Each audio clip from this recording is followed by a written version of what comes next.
Welcome to the No Limits Podcast, where limits do not exist, where you can create cash flow, equity, and real freedom with the power of real estate. 3, 4. Now, we will begin. Welcome to the dojo. Let's talk about a free source of leads that nobody is talking about, and that is going to shield you from competition. That is the topic of today's show. Now, if this is the first time that you are listening to us, go over to No Limits realestateinvesting.com and download a copy of the wholesaling map, the massive action plan. And whether you are trying to do your first deal or you're trying to scale up your business to 7 or 8 figures, this is the exact blueprint that you can use to take you there.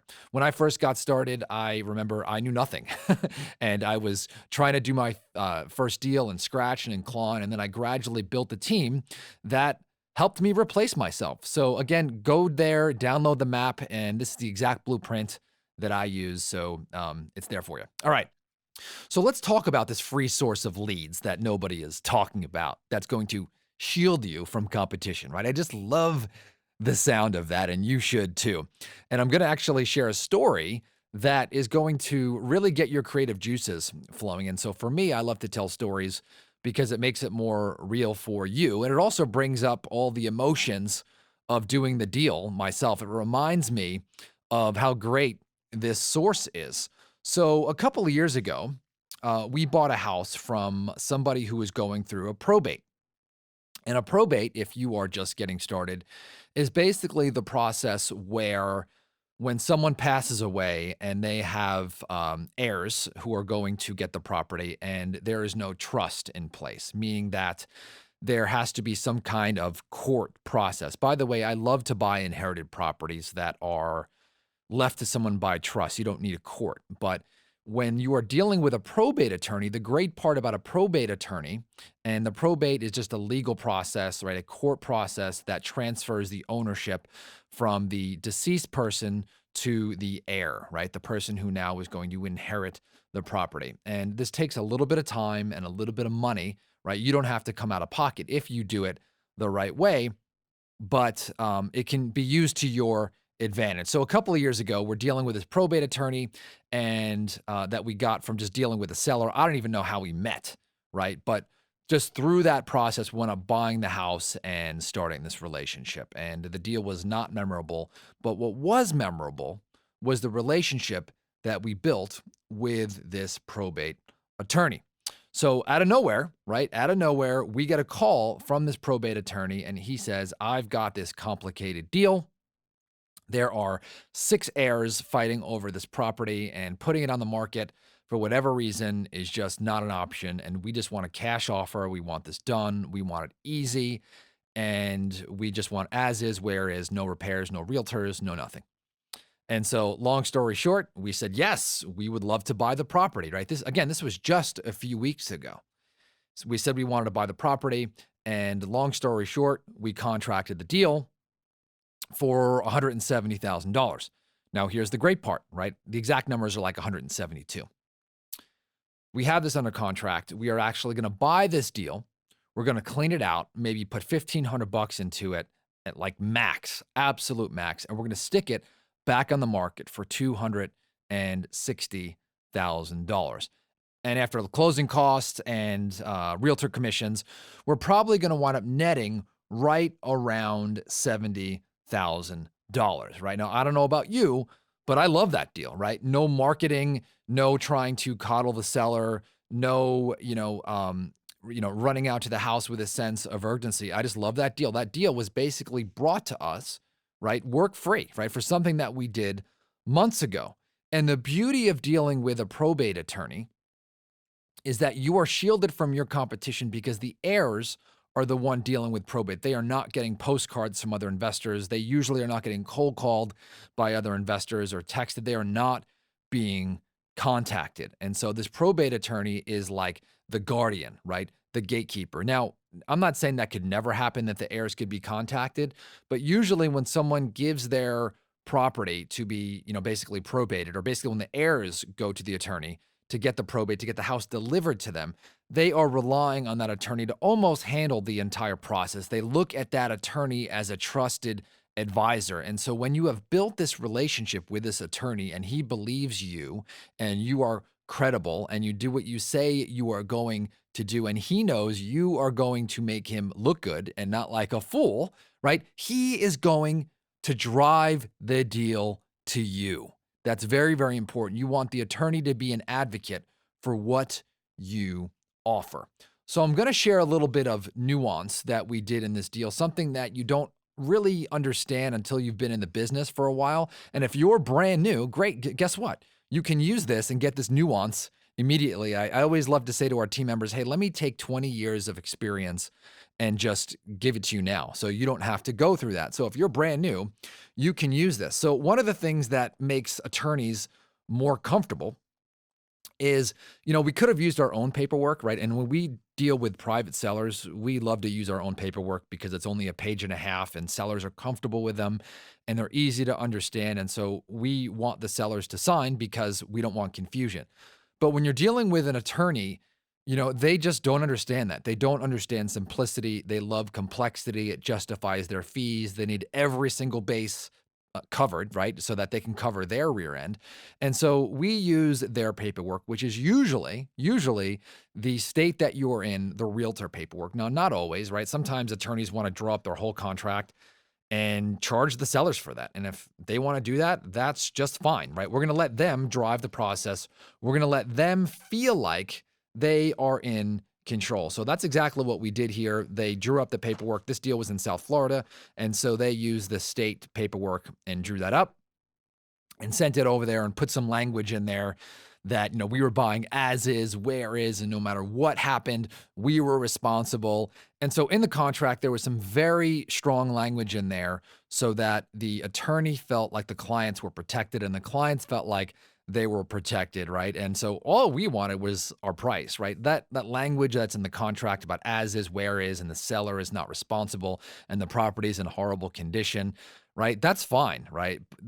Usually an attorney is like so scared of the property being in such bad condition that the buyer is going to sue them, right? So if you can have the attorney feel like they are drawing up this paperwork to protect the seller from being sued later, which, by the way, we're not concerned. We know how bad the property is and we're going to inspect it and understand the condition that this is in. But people who are not in the business, they don't understand this. So them verbalizing this and putting it all on paper and documenting all that makes them feel good, right? It makes them also feel like their fee is justified.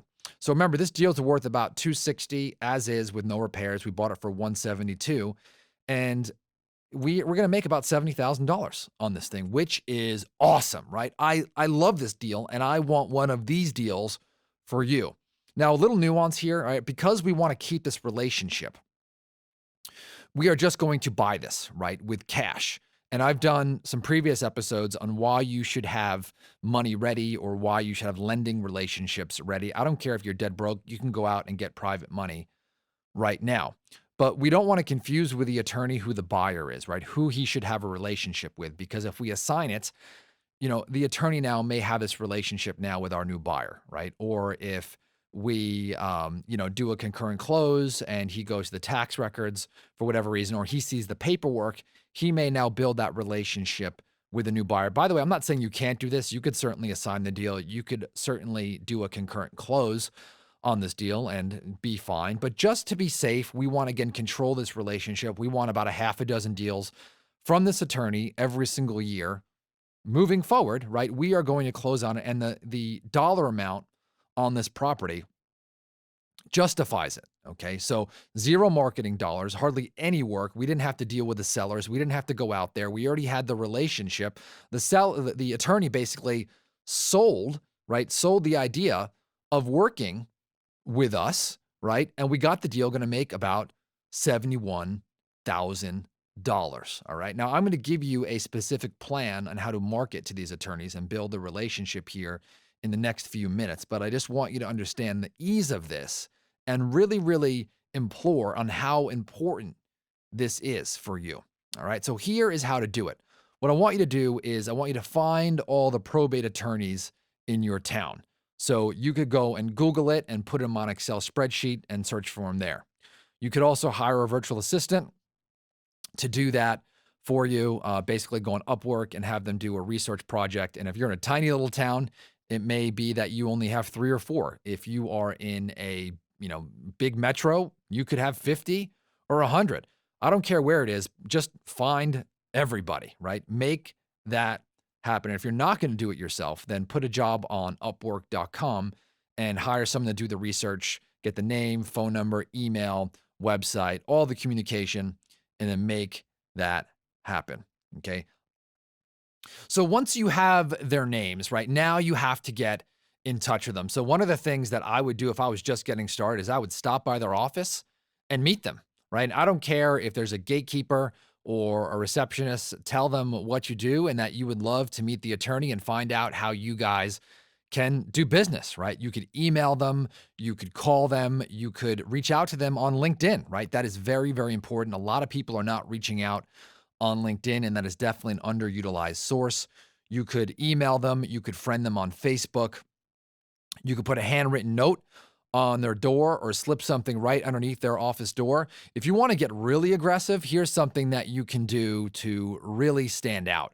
You could send them a FedEx envelope overnight with a handwritten letter on the front and then some professional marketing material in the back, right? So you want that touch on the front and then that professional touch in the back, and then put a little yellow sticky on the front of that handwritten note and just say, I thought you might want to see this, as if a friend sent it to them. Okay, very, very important. So I'll say that again.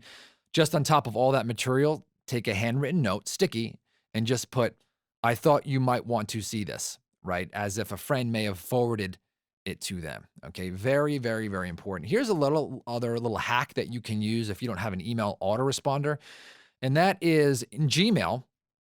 You can write, 2 or 3 or 4 months of emails, or pretty much as long as you want in Gmail.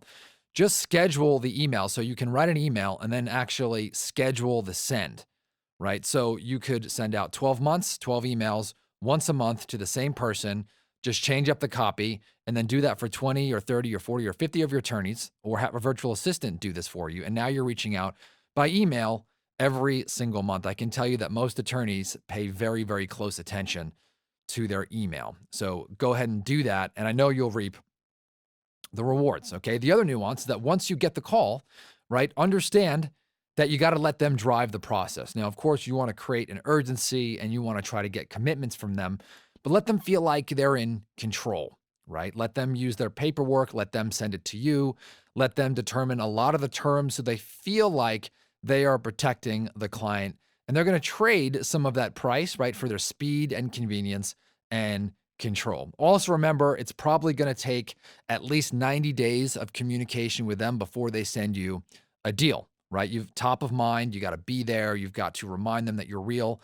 And persistence equals credibility. Okay. Persistence equals credibility. So it's going to take about 90 days on average. And then if you can close it, if you can close the deal without wholesaling it or assigning it, go ahead and do that. Now, if you're first getting started and you don't have any of these resources, you can assign the deal, you can do a concurrent close.